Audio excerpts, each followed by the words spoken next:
going to talk about a subject that I know absolutely nothing about.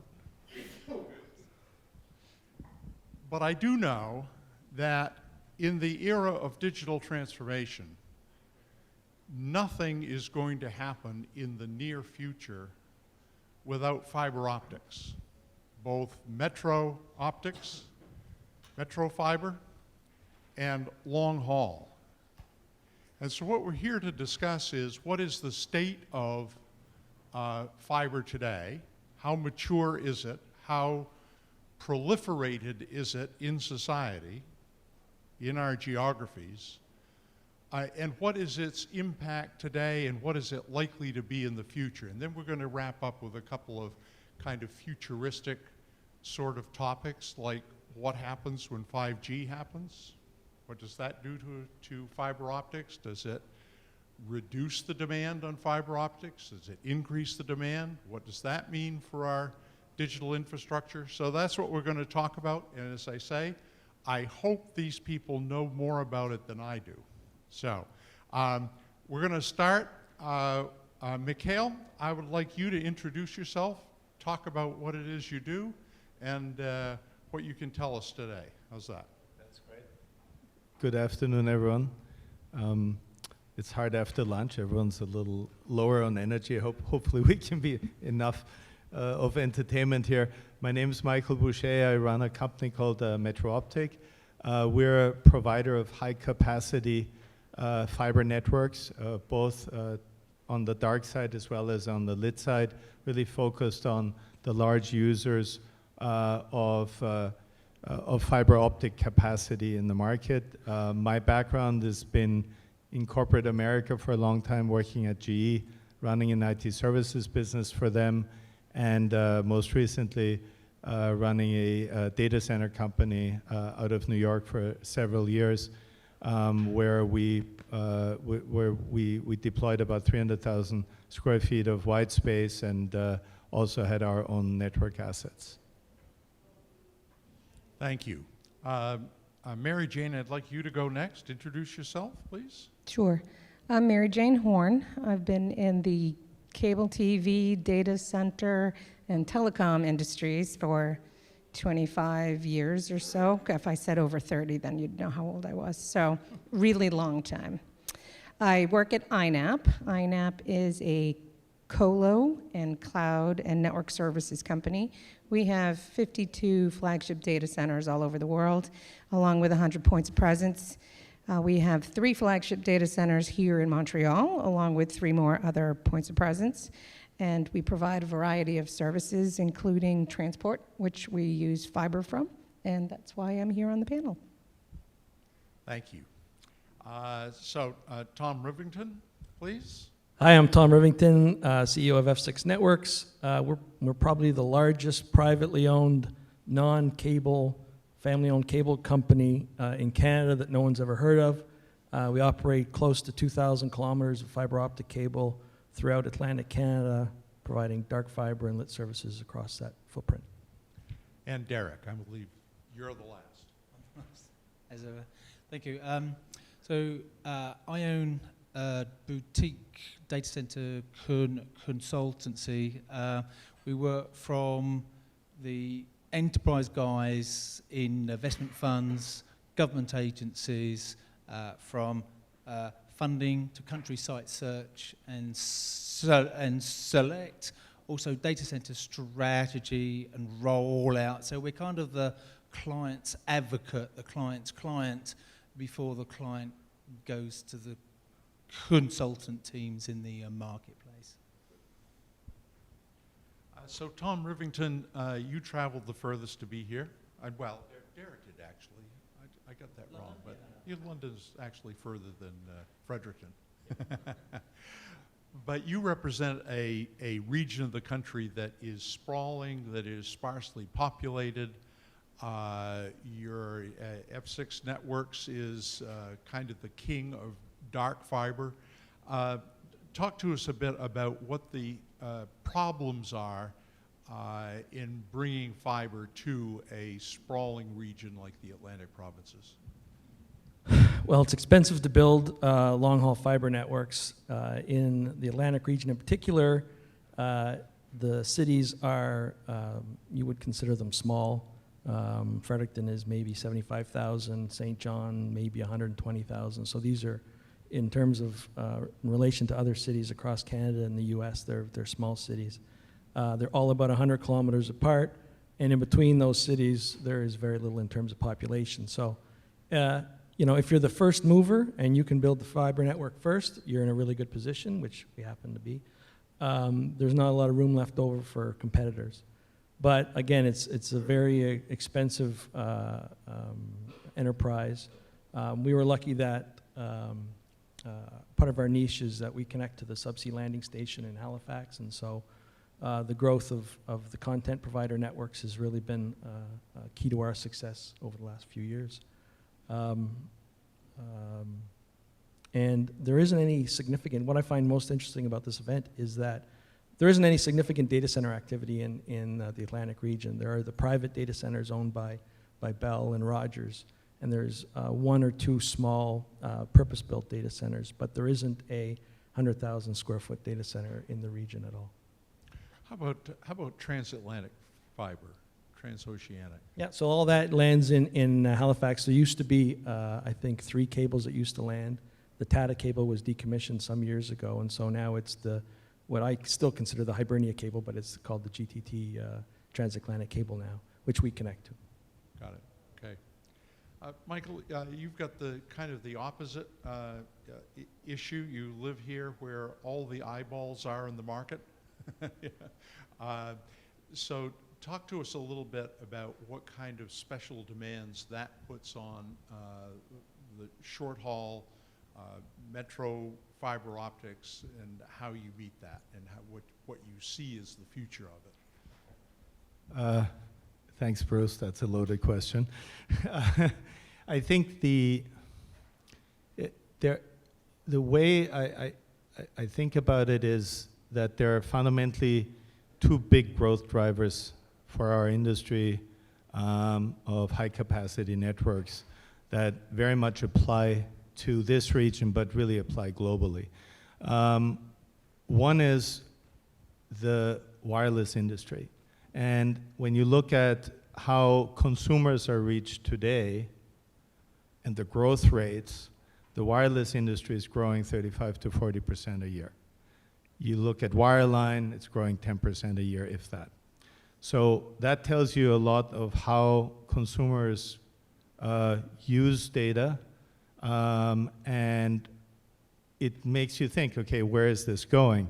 So from that angle, what's interesting to us is that 5G is coming along. This is not a new technology, but it is a very different way of continuing 4G. And what's really different is for what the consumer wants, you need 2 things. You need to be in proximity to consumer to serve him content in a way that has low latency rates, but also you need to ensure you can interact with that device in a very flexible way. So what that does is, in the end, it creates the need for a technology like 5G. What 5G does then is enable you to serve content in a dynamic way. Now, how does that impact us? Well, to enable 5G, you need, again, proximity. So one is you need to be on top of towers, but that's not enough. You need now, for the technology of what they call millimeter wavelengths, which is the spectrum you use to get this super experience for the consumer, you need to be much closer. So now you have to put out smaller antennas everywhere, which they call microcells. So how that impacts us from a dark fiber perspective is very important, because we now need to support that. So that backhaul, which means all that data comes back to an intermediate point from the consumer device, from these small antennas. That intermediate point, which is in close proximity, then is fibered up, brings that traffic back, and eventually it, and once it reaches that intermediate point, it's on our network. So one of the key drivers in metro fiber is 5G, and all the big carriers are investing in it, and we're supporting really the underlying dark fiber infrastructure to make that happen. Now, the other big trend is really on the enterprise side, and this is where this region is super, super important, which is that because of all these factors you know about, data centers have sprawled up everywhere and for all the right reasons, and we continue to see tremendous growth. Now, why is that important for us? Well, again, if you think about data centers, what you have to think about is, okay, the enterprises who drive all that capacity, do they have that data sitting in their own facilities or in third-party data centers? Well, by and large, it's in third-party data centers. The trend is going from, it was 65% 2 years ago, now it's 73%. It's going to be over 80% in 2 years. What that tells you is that of all that compute capacity there, you need to fiber that up properly for those providers who run these facilities and their customers. And the key driver of all the data center growth today, it's not all, but it's again a huge number, it's over 70%, is the cloud. And what does that mean? Well, the cloud is really dominated by 5 very significant public cloud providers. They're all in this region. And what they need is really critical to us because we, again, provide the underlying dark fiber infrastructure to support them. And that really comes down to high capacity, new fiber, so high quality, high tech fiber, but then it's also diversity. So, they can't go down. That's the experience the consumer wants. That's the experience that the businesses want.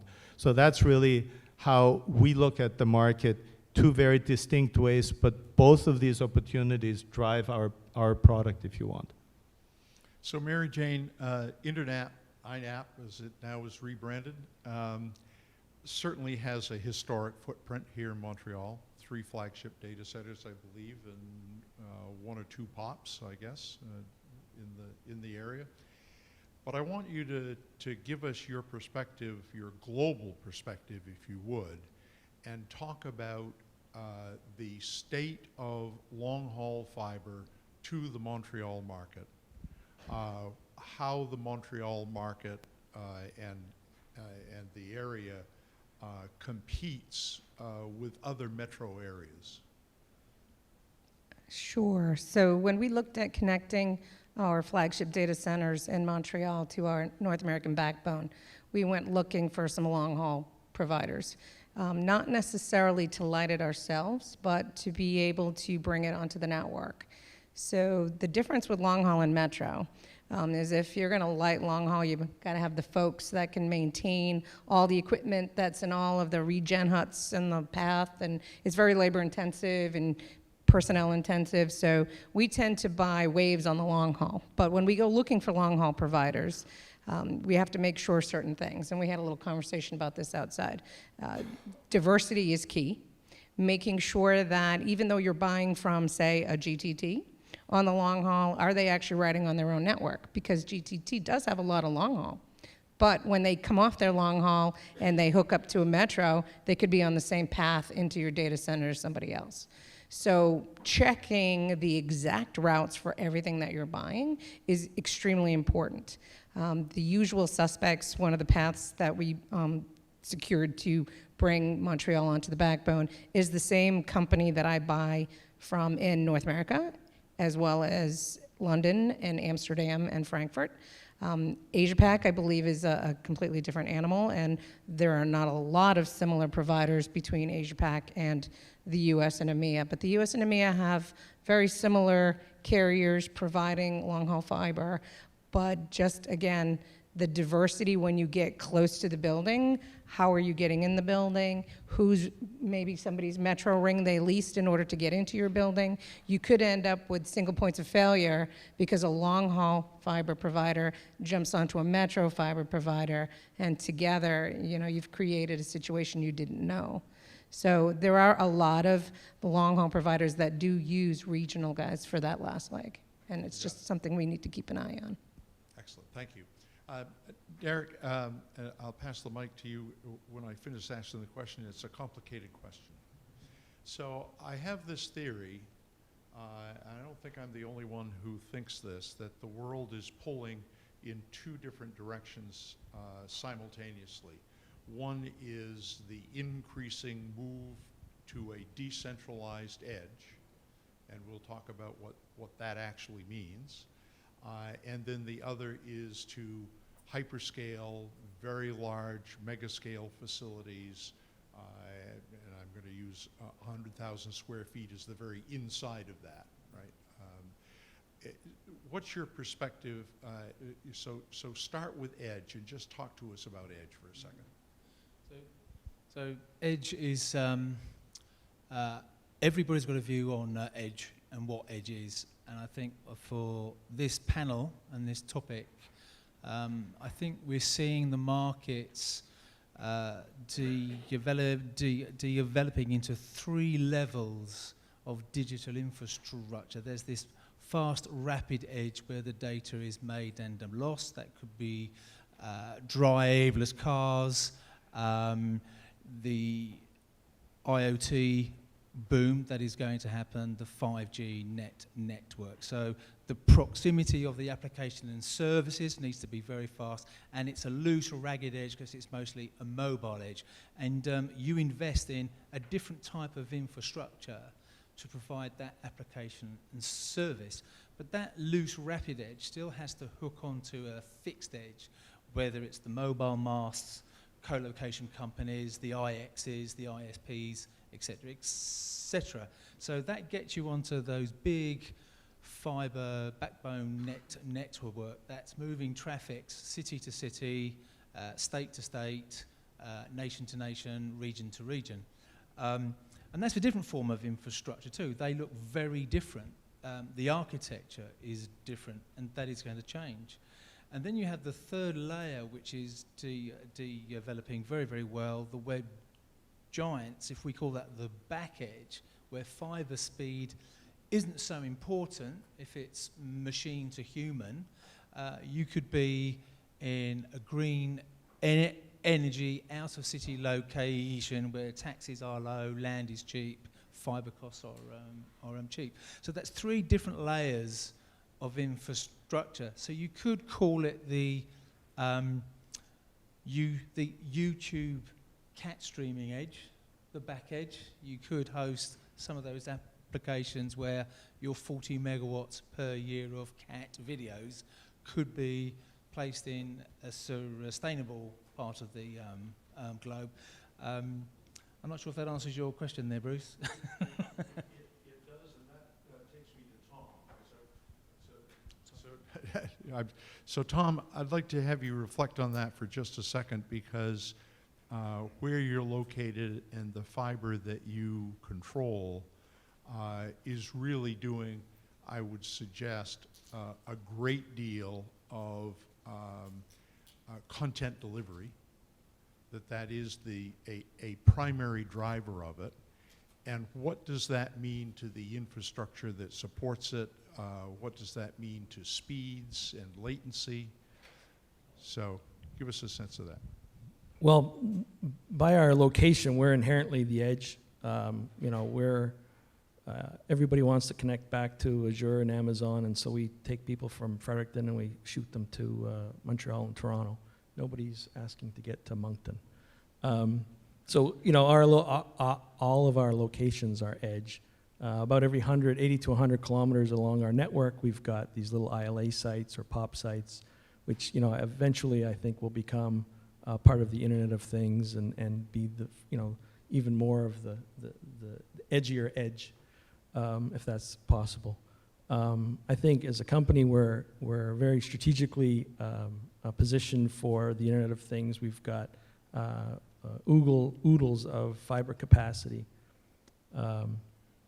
But it's, I think, long-term, long-haul fiber providers are less so in my region, but you know, in the, I think it's called the Windsor Corridor or whatever it's called, between Montreal and Toronto.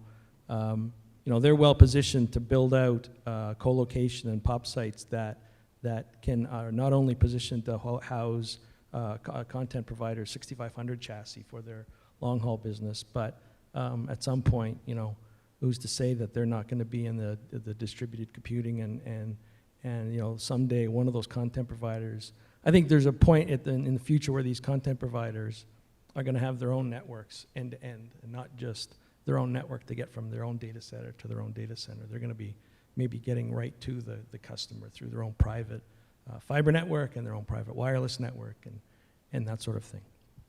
As the informal representative of the Moncton Chamber of Commerce, I would like to say that it's a lovely town, and people really do want to live there.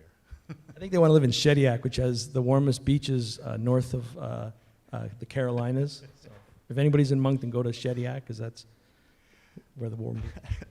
So Tom, bringing it back into the city, as you, when you look at towns like Halifax, when you look at, I don't want to, do you serve St. John's?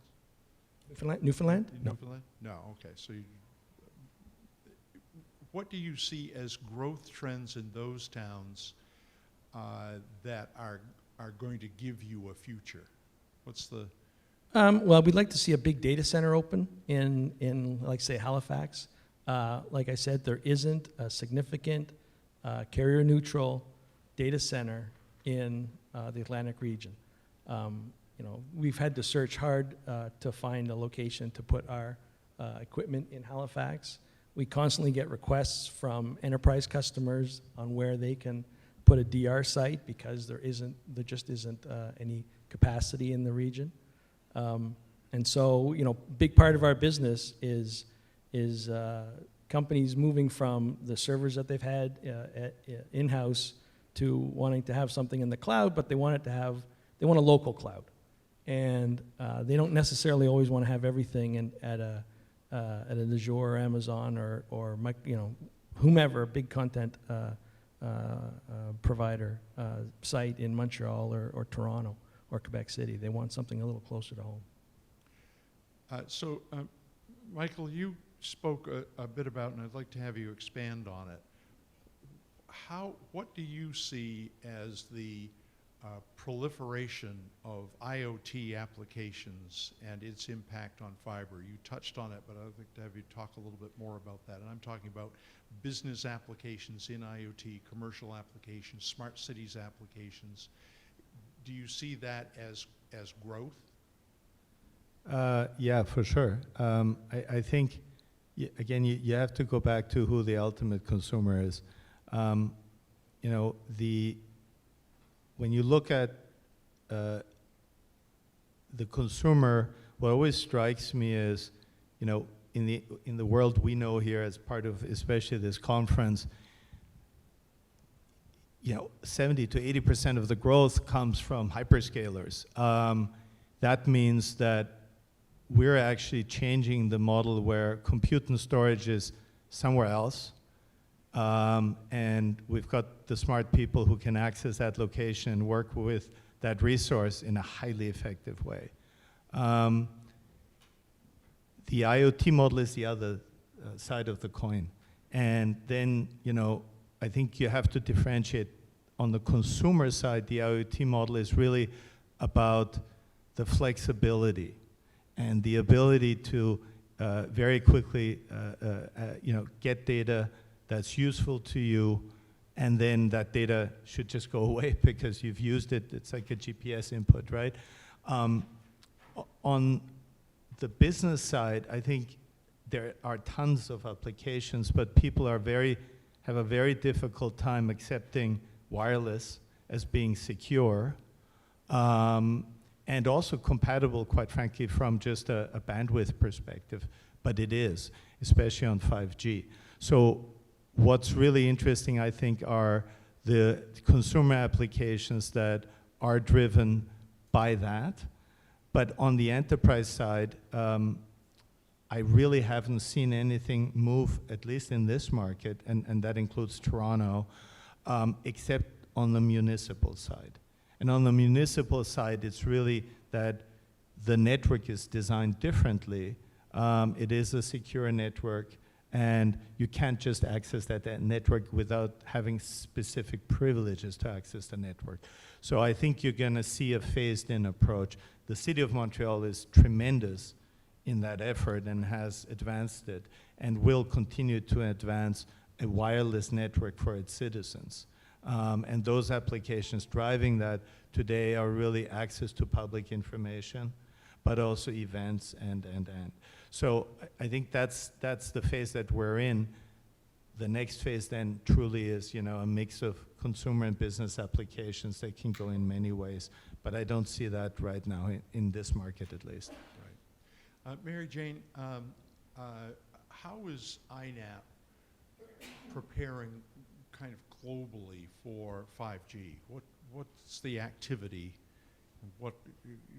When do you see it becoming real and becoming something that you actually will be installing?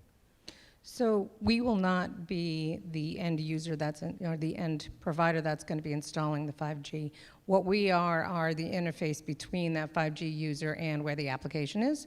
So I'm going to use an example. So we have a lot of gaming companies that are on our network because our network is pretty fast and our network is very low latency. So if I think about it in two different flavors, I've got the 5G user who's trying to access the game that's sitting in my data center, as well as the data center company sending information back to the user. So it's two different directions. So if I think about how we're preparing, the end user who's sitting in a 5G area's experience is only going to be as good and as fast as that connection back to my data center. Because I've got to get it back there as fast as possible so that they can win that game and they can win $2 million. So the point being, when they hand me the traffic because they know the destination is in my particular facility, I've got to have my infrastructure as fast as possible. So we focus a lot on diversity, direct routes. The route that I bought to Montreal from Boston was the direct route that was just constructed because that's going to give me the lowest latency path back to Boston, which is where one of our big gamers is. So that way anybody gaming in Montreal will have a really good experience. But this is how we have to design the entire infrastructure. It's all about the middle of the infrastructure, not about the edge in that particular case.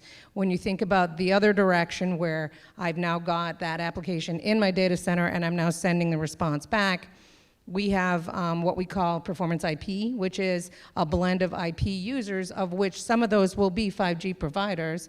And when that packet comes in and says my destination is going to that particular location, I'm going to send it the fastest way to get to that user, whether it's the 5G path or whether it's somebody else's path. I don't particularly care who, as long as I know it's the fastest, and that's how our software works. So it's all about, for us, the infrastructure from that 5G user all the way back to my facility and making that, lightning fast so that people want to come and co-locate with us more often so that we can provide all those services. Derek, I was going to give it to you next anyway. Thank you, Bruce. You're just inside my head. Just to pick up the point on IoT, 5G growth. I've been doing a lot of work in Japan, Japanese companies who make things, and they're putting connectivity into what they make.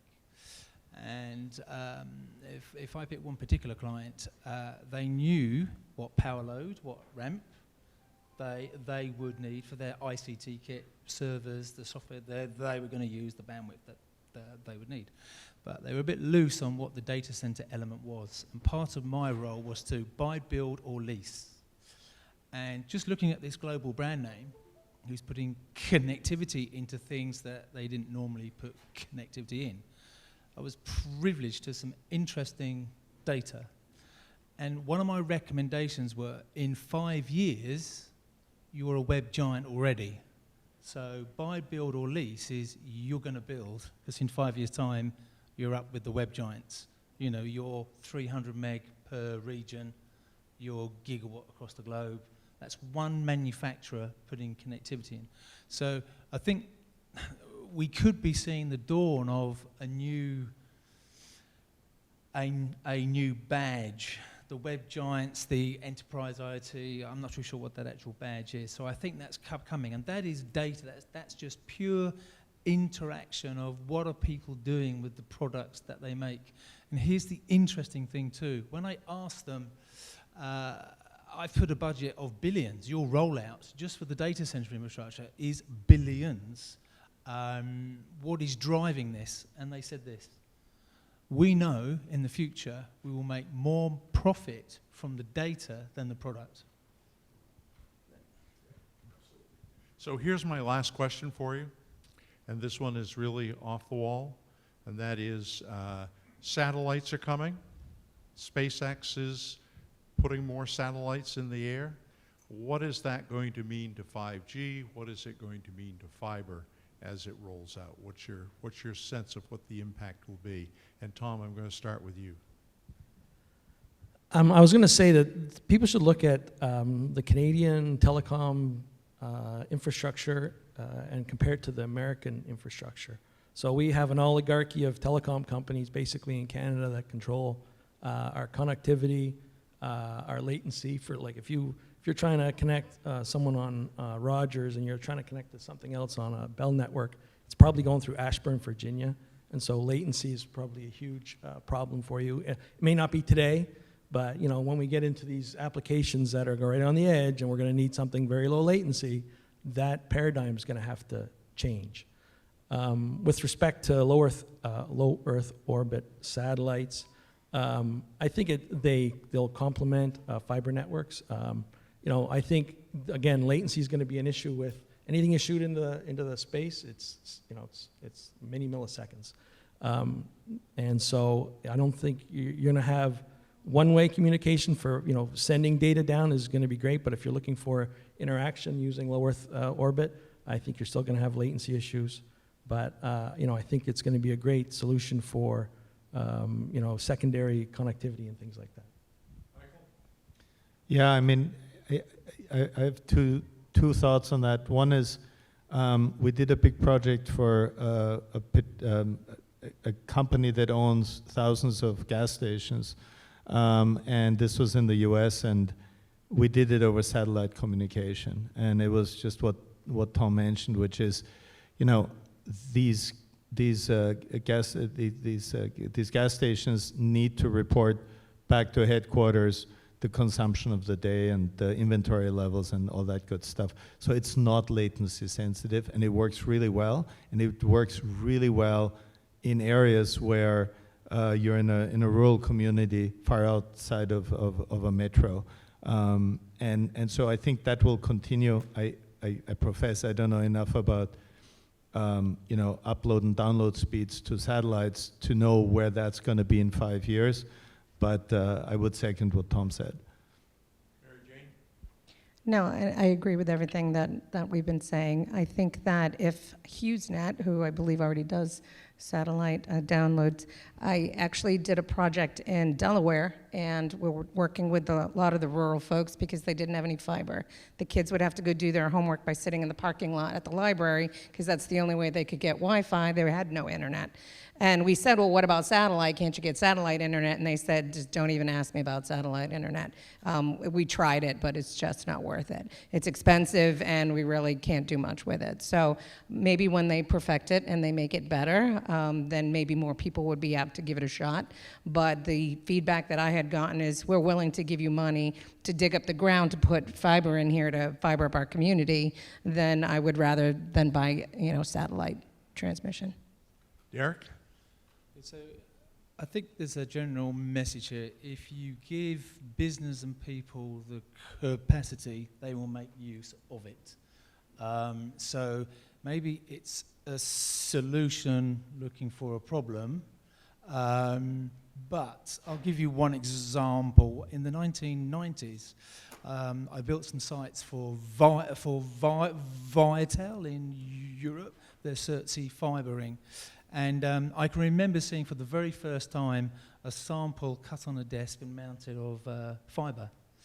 And I asked the SVP, I said, what's the capacity of this? And he said, it's infinite. And I meant, infinite? I said, what does that mean? Then he said, you could take all the emails, telecoms, faxes, and it wouldn't even register a .001. 5 years later, it was full.